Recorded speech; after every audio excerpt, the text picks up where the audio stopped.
Okay. I was gonna beatbox my way into the intro, but no, never mind. Ladies and gentlemen, welcome to another episode of the Social Ninjas Podcast. Wah, wah, wah, wah. Kyle. Silence. Oh, everyone's listening and waiting.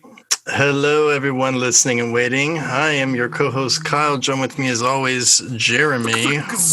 We are here to rock your world once again with a very special guest, Tony Esteves. What is up, Tony? AKA talks to more people on Instagram. Talk to more people.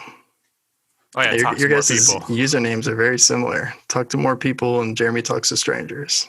I guess it just has the word talk in it. I don't know. That's why we bonded. You guys do have very similar missions. Oh, anyways, speaking of missions, can you tell us a little bit more about yourself, Tony, and kind of what you're doing? Yeah, certainly. I'm another one of your guests who believes passionately in the importance of the human connection. And so some of my work is to spread that word through workshops and writing and live performances, and see if I can, on my short time on this planet, help create a little bit more human connection with the work that I do. Beautiful. And I know you did a really cool challenge to talk to someone every day. Who does that? I did. And you did it as well. And you just released a book as well. Indeed, I did. Yeah. Talk to more people, change your life by meeting people. Came out in January of 2021. And this book I've been working on for a number of years, because for more than a decade, I've noticed that some of the greatest opportunities in my life came to me through a random conversation with a stranger. And so this book chronicles some of the adventures that meeting people has taken me on. And also it's a bit of a how to meet people guidebook with proven steps that I've used to meet hundreds of people. And I guess the project you're referring to is the Talk to More People project that I did back in 2016, 2017, where I intentionally met one new stranger every day for a year. And as you can imagine, that would lead to some adventures and some really amazing things and positive developments in my mental health and my wellness. And actually, I met more than 550 new people in that year. Because, of course, as you know from meeting people, that you don't always just like meet one person. Sometimes it's a group. And I just allowed that chapter of my life to unfold organically. And a few years later, the Talk to More People book was released. Awesome. So can you tell us a little bit more of like the journey? How did you get to even wanting to do that challenge and doing all the stuff that you're doing now? Yeah, certainly. I was in a funk and not a pleasant funk. I don't know if there are pleasant funks in the world, but yeah, I was going through a tough patch in my life. I was dealing with a bout of depression and just not experiencing my regular, normal vitality. I was myself, but I was kind of I suppose you could say, a darkened version of myself at that stage in my life. And I was very fortunate to be doing a presentation at a conference in Italy. And because I've done my share of traveling, I know that traveling can bring me to life, from the people that I meet when I'm on the road. And so I thought I'd do a little experiment and just see what it's like to meet a new person every day for a month while I'm over in Europe, back in 2016.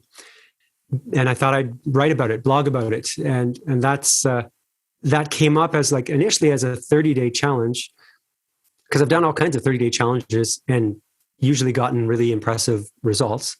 So I was like, I'll try this thing. I'll try to meet a stranger every day for a month and see what happens. And partway through that month, my business coach said, "Hey, Tony, if you want to make an impact with this, don't do it every day for a month. Do it every day for a year." And I was like, "Oh, that's nuts. I'm not going to do that." And so that's what I did. Yeah. I'm not going to do that. Yeah. I'm going to do that. Okay. So that turned into your passion, which is incredible. Challenges for me also do the same. I remember I was like, I didn't like bicycle riding. This is random, but like I never liked bicycle riding, and I was like on my bicycle, and I was like, I'm gonna ride my bicycle every day for 30 days, at least 14 miles, because I was working with young adults with autism. It was really challenging, and I was like, I gotta bring something new into my life. I want to just try something new. And I was like, I'm going to do this challenge. And no joke, before the challenge, I didn't like bicycle riding. After 30 days in a row, I loved bicycling. So I'm always curious, like, what else do I don't like? But if I just did it for 30 days, I would enjoy. That's actually one of the ways that we learn to like music as well. You could try this with a different genre of music that you currently don't like and listen to it a bunch. I don't even know if it takes 30 days, but like familiarity with songs. Do you ever notice like a pop song that comes on the radio all the time and it drives you nuts? But eventually, even though you might not tell other people, you're like, it's kind of catchy. And that's just because it's like advertising that's been drilled into you, right? You eventually can, and not always, of course, but can grow to like things that you become more familiar with. Beautiful. Interesting. And that's an incredible. Go ahead, Kyle. No, I was just saying, interesting. I thought about so much about making a really bad joke, and seeing how I'm just bringing it up, I'm going to go ahead and say, I was like, this reminds me of the relationship with my wife. But anyways, that's a bad joke. Not funny and not true, but I was just thinking it the whole time. Okay. Tony, can you, Jeremy left the screen. Tony, can you tell me a little bit more about the early days of like kind of finding your passion and how you kind of transformed this kind of talking to more people into like something that you do as a career? For sure. I mean, the first thing I would say for any entrepreneurs listening to this or watching this conversation is that it took a long time. Just like the book, I started writing on the subject of the importance of people meeting people and the opportunities embedded within that almost a decade ago, but the book just came out in 2021. So it took me about 9 years, and there's a whole lot of on and off with that writing process for me. Most of it really did happen in the last 3 years, but that I would say is very parallel to my journey as an entrepreneur. So I started doing presentations, like workshops, like around communication and these play-based workshops back in 2012, professionally, like starting to get paid for it. But it was very, very sporadic for not even just the first few months, but like for the first few years, it was very hit and miss. And I'd be really excited about getting a gig that paid, several hundred and eventually, into the thousands of dollars. But those gigs weren't happening for me in the beginning, sometimes not even every month. Like they would be few and far between. And so in the early days, I had to do other things to pay the bills. And so I've done, countless other jobs like waiting tables, bartending, construction, landscaping, roofing, you name it. Like I've done all kinds of other jobs while I have been building up to having a full-time facilitation and coaching practice. It's taken years. Can you tell me more about like what was like your mental health in this day? What was the mindset that you tried to keep or cultivate to continue going? I mean, I understand that journey of like, it doesn't happen overnight. Like a month later, you're not just going to replace your full-time job. It can take years. How do you keep yourself going? How do you keep your mindset right? Great question. It's tricky because there were plenty of times on my journey when my mental health was not stable. Like when I went through some pretty big challenges, and thankfully I had people close to me who recommended therapy actually early. And I wouldn't say that this is strictly because of being an entrepreneur. It's it's just where I was in my life. And so I sought out help and got help. And by the way, also anyone listening to this who might be thinking about going to a counselor or getting a therapist, one tip I like to offer to anybody who's at that stage where they're thinking about getting professional help is to know that if you do seek out help and the person you're talking to just doesn't feel like a good fit, then it's okay not to work with that person and to continue your search. Because that was my experience for the first time I did talk therapy. Was I I spoke with a woman who had a clipboard. I was living in Toronto at the time, and when I met with her, I felt very almost interrogated. I didn't feel safe, I suppose. And that's not to say she wasn't doing her job, but for me, it wasn't a good fit. And so I continued my search, and I eventually found, and when I say eventually, I mean like a couple of weeks later, I found a man who became my therapist for like 3 or 4 years, who was an amazing fit. And I can honestly say, like, literally saved my life as well. So yeah, don't give up on the first therapist or counselor if you're beginning a journey into getting professional help and it doesn't seem like a fit. There, you can keep searching. So I might have gone off at a tangent there. Sorry. It's a really good tangent.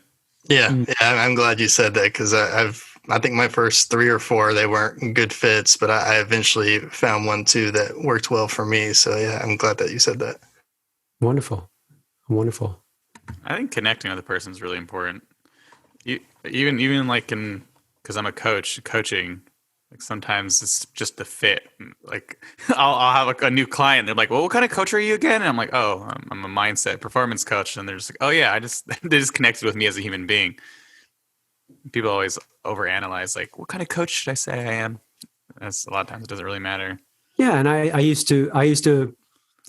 It doesn't. I mean, I think the most important thing is if what the work you're doing helps people, then it doesn't necessarily matter so much what you label it. And that label may change. I mean, I used to call myself a career transition coach because it just so happened to be that a lot of people who were in career transition, which is something, funny enough, I had experienced a great deal of in my life. A lot of those types of people would find me or we would really connect well. But, truthfully, that I do quite a broad, I work with quite a broad variety of people now in my coaching practice. And so I'm not attached to calling it like career transition or, help you get your book done or, just help you get clear on what you're going to do next. It's just help you get, just help you. kind of.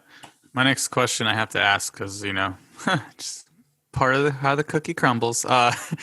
If someone is sitting here and they're listening, because there's a 1 or 2 at least. Hey, how's it going? This is Jeremy. Good to see you. Good to hear. 1 or 200,000.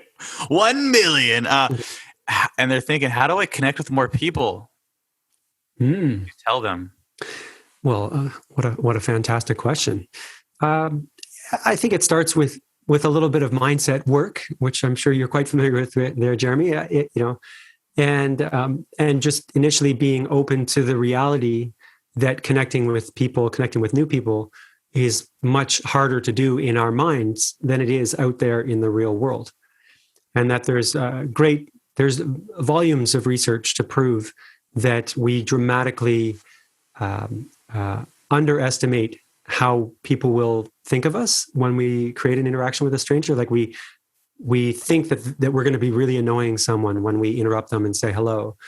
But the research proves that actually the contrary is true. And that these simple, small interactions, which might even be as simple as like, hey, how's the weather? And you get chatting for a minute or 2 on public transit, let's say. Those small little interactions have been proven to be good for our mental health. And so I'd say it's starting with a mindset of being open to this, what may seem counterintuitive truth that is proven by research, that it could be a good thing for me. That's the first thing. And then the next thing I'd suggest is start small. So perhaps a tip for someone who's not comfortable approaching strangers currently is that you might start by just listening more, which means being present, maybe doing some mindfulness exercises or some breathing exercises. And when you're out and about, just keep your technology tucked away and just listen a little bit more often to what's going on around you. And you'll notice that you overhear conversations and that you overhear people talking about things you're familiar with, current events or events that you'd like to be a part of or know more about. And eventually, when you learn some more skills on how to connect with people, you can use those things you respectfully overhear to join a conversation. But to begin with, you don't need to talk to anyone new at all, because that may seem like too much of an overwhelming suggestion to start off with. Nice. I like that. It reminds me of baby steps. Like, don't go head first into trying to talk to people. Listen.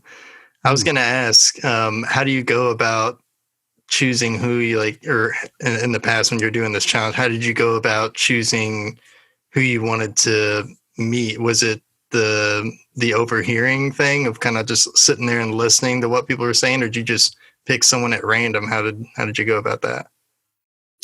Yes. And that is to say both. I definitely intentionally overheard lots of discussions and conversations, and I call that technique, that listening technique, I call it talk to more people listening. So it's like listening without actually talking to people, but just practicing that skill of being present and just really noticing what's going on in your surroundings. And you just get so many clues and tips on how to do that. But the problem for someone who's beginning at this is that most people aren't, if they're not comfortable meeting people, they're even less comfortable to go up to like a group of people, So that's not necessarily the easiest foot in the door to like just go start talking to 2 or 3 people. So, I would just really do my best to put myself in places where there were people through different events, different communities that I was involved in, through my own interests. Like I'm a big hiker. I'm quite into the outdoors and spend as much time in the mountains as I can, because I live quite close to the mountains in Calgary, Alberta, Canada. So if I could get myself around people, there was an increased likelihood that I'd be able to connect with one of them. Nice. So I'm curious. You said earlier you were talking about how you were in a funk, and not a good one. And I'm sure you still go through funks, because we all go through funks. Life's funky. Yeah, it is very funky, that's for sure. Play that funky music, white boy. I had to. Cue the music. So what's some things that you do to help yourself get out of a funk? Or maybe you even have some tips for being a little bit more proactive of maybe lessening a funk, or keeping funks away, or minimizing them. I don't know exactly what I'm trying to say, but yeah, we can riff on this. Let's talk funky tips, right? So I think that first the funk soul brother, check it out now. The funk's sorry, go ahead. It's okay. It's no problem. Music is beautiful. The first thing I would suggest to anyone, going through some challenges, is to know first and foremost that all feelings are okay. And that I used to be guilty of really beating myself up if I was feeling down, even though what do I have to feel down about? I have work, even though admittedly it at many times had been very like sporadic and on and off. But I'd be like, I have work, I have clean drinking water, I have a roof over my house, I have food I can eat.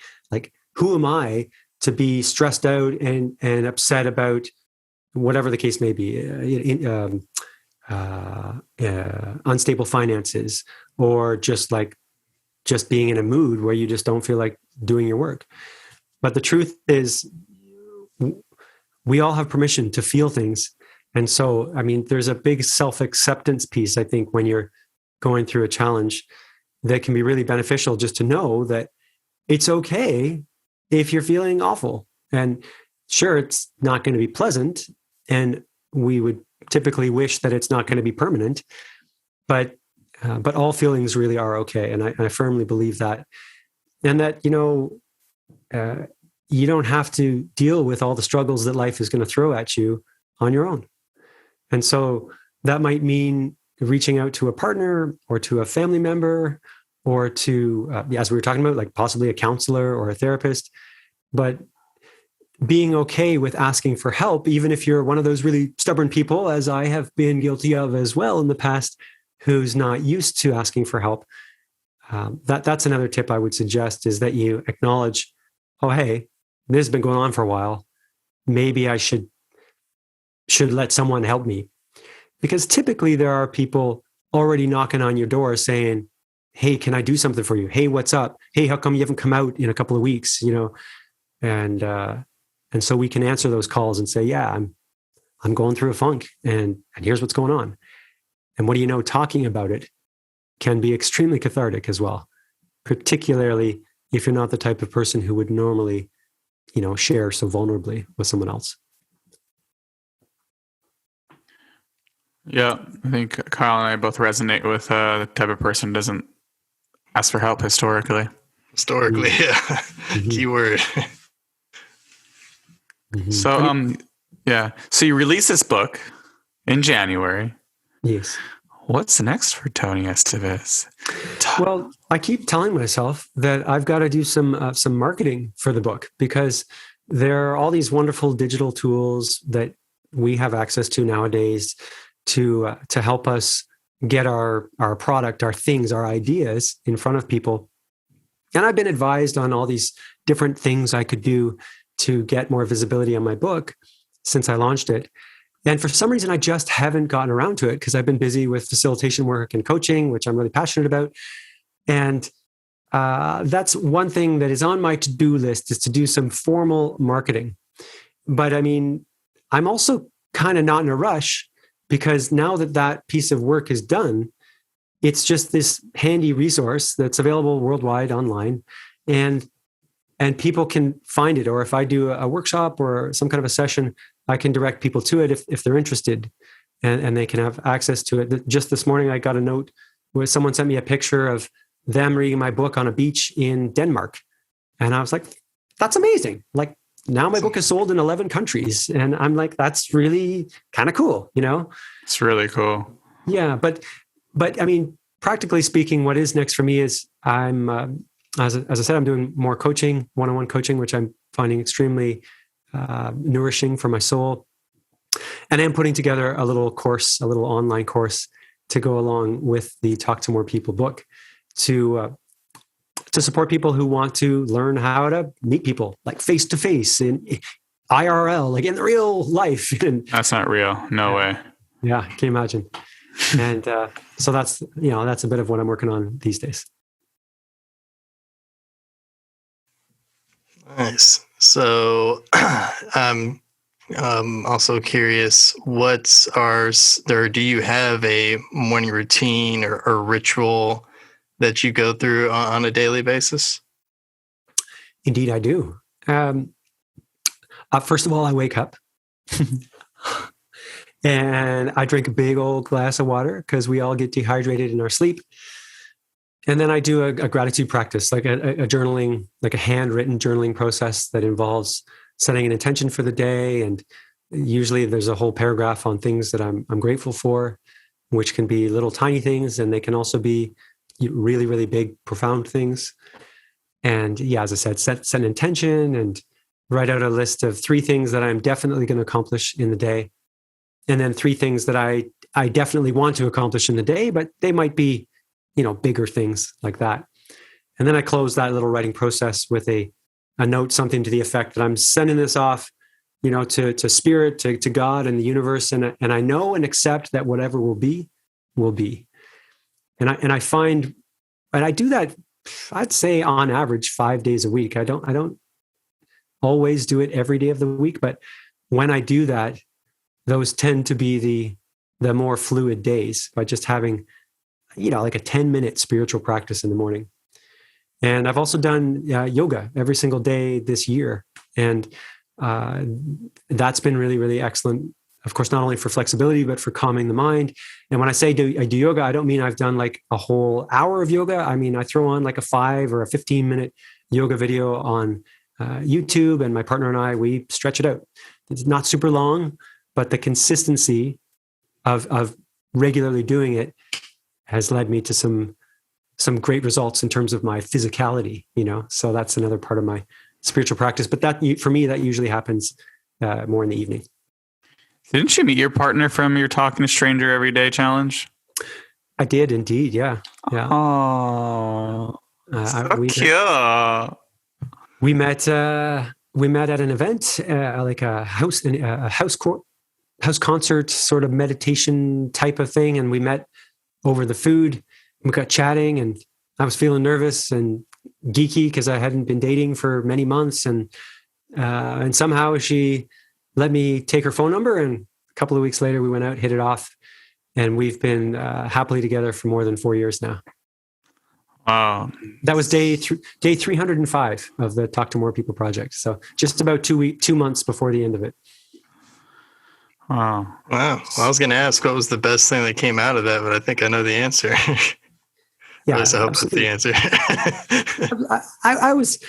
I wouldn't say that I was actively seeking a partner, but like on my journey I'm a pretty outgoing performer guy, as I think each of you know. I do a little bit of circus work as well. Good. And us outgoing fellows can be perceived as like highly affluent in the relationship realm or the dating realm, because we're comfortable and self-confident, or appear to be self-confident when it comes to talking to people. But even throughout that year of meeting people, there was 9 months in there when I didn't have a single date. Like I was totally celibate and not connected romantically with someone. And I wanted to be, but just where I was in my mindset, although I had this amazing project going, which was helping me get out of bed every day and helping me get over depression, I wasn't still in the right, I suppose, energy to attract someone awesome into my life. But then it did happen. Life works in mysterious ways. That's beautiful. If you had one beautiful message for the world, what would that message be? Trust your intuition. Your intuition knows more than your brain does. Love it. Wow, I love it. Intuition. Well, Tony, tell us where people listening can find you. Where can we get the book? Give us all the deets. For sure. I would direct people to talktomorepeople.com. That is talk and then the number 2, morepeople.com. And right on the website, I've got links over to the Amazon page, or you could plug Talk to More People into Amazon in whatever country you're listening to this in. But I would just invite people to keep it as like one word, no spaces. Otherwise, their algorithm sends you all over the place. And I am on social media at the moment at Talk to More People, but I'm very seriously considering taking a permanent break from social media because of the behavior modification that is designed into all social media platforms. And so I've been scaling back my interaction with social media and found it really, really lovely. So I can't guarantee. Hold on. I really want to hear about this behavior modification now. Okay.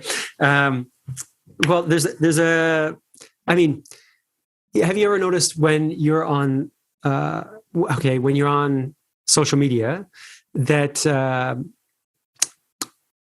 let's take, for example, Instagram. You open Instagram right now, and have you noticed how there will be, when you open the app, a flash of an image or a post of someone you already know or something you're familiar with, but then it disappears about 1 second later? Yeah, they want you to scroll. Yeah. Like, hey, hold on. What? Yeah. So this is an intentionally embedded trick that almost guarantees you're going to spend more time on the app, because either consciously or subconsciously, you want to keep scrolling to see that thing that has just the right amount of appeal to you. It's typically not something that's like completely brand new. It's probably something you've already liked or whatever. And that's just one example of how Instagram, of course, which is owned by Facebook, is very, very intelligently and artificially intelligently as well, mining data from us to use against us in a way that makes us engage with the apps more, which of course then gives them more time to pump advertising at us, which ultimately modifies our behavior. And if you want to read a really great resource on that, I would highly recommend the book by Jerome Lanier called 10 Arguments to delete your 10 arguments for deleting your social media accounts right now.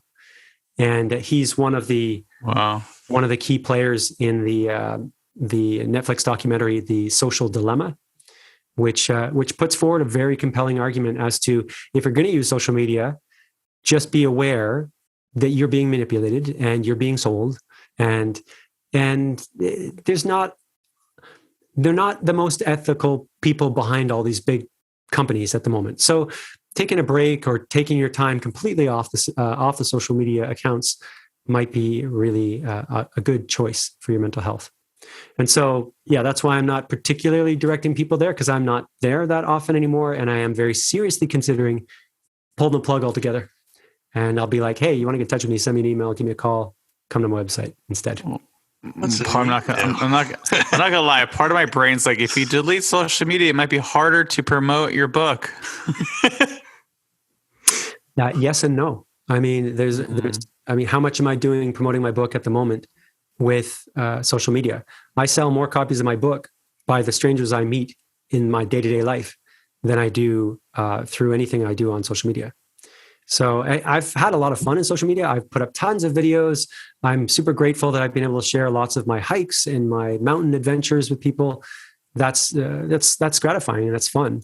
I get the shot of dopamine when enough people like or comment or interact with something, as I'm programmed to do. But yeah, I put a lot of time and energy in there that I'd rather truthfully spend actually out hiking or actually coaching someone and making a change in their life. So that's not to suggest everybody should just dump the platforms, not at all. But for me, it seems right that now or pretty soon, like in the coming weeks, it'd be really good just to delete everything, shut it down, and take a very long, maybe permanent break. You're a brave guy. There's no bravery, man. Like, as the world's addicting, Tony. Yeah, I understand it completely. I just came off like a week and a half break from it. Sometimes I just have to get off. I don't even plan it. I can just feel it. And I'm like, nope, I need to be off for a minute. Like, I don't need to worry about posting. It's like too much for me right now. And isn't that telling enough right there that if, I just came from a week and a half of being off it because you knew you needed it, right? That's quite telling right there, and when Jeremy, when you say, it's addictive, you're courageous for getting off it. It's like, well, do I really want to have like a habit like that as a part of who I am? If I want to be a soul-centered leader and helping change people's lives with work that I do I really want to have to, for example, have a coffee before I go about my day? Or do I really want to have to log in because I heard a notification pop up on this little device that is always listening to all of my conversations and then also pumping targeted ads at me against my consent? No, so it's up to every individual for sure, but it's a choice that we have. Thank you, Tony. Always good hanging out with you. An absolute pleasure. Thank you both for having me. I really appreciate the work that you do and helping entrepreneurs improve and deal with their mental health. It's like an extremely important subject, and you put a lot of great content out, and I appreciate both of you very much. Thank you very much. All right. See you on the next week's episode of the Social Ninjas Podcast.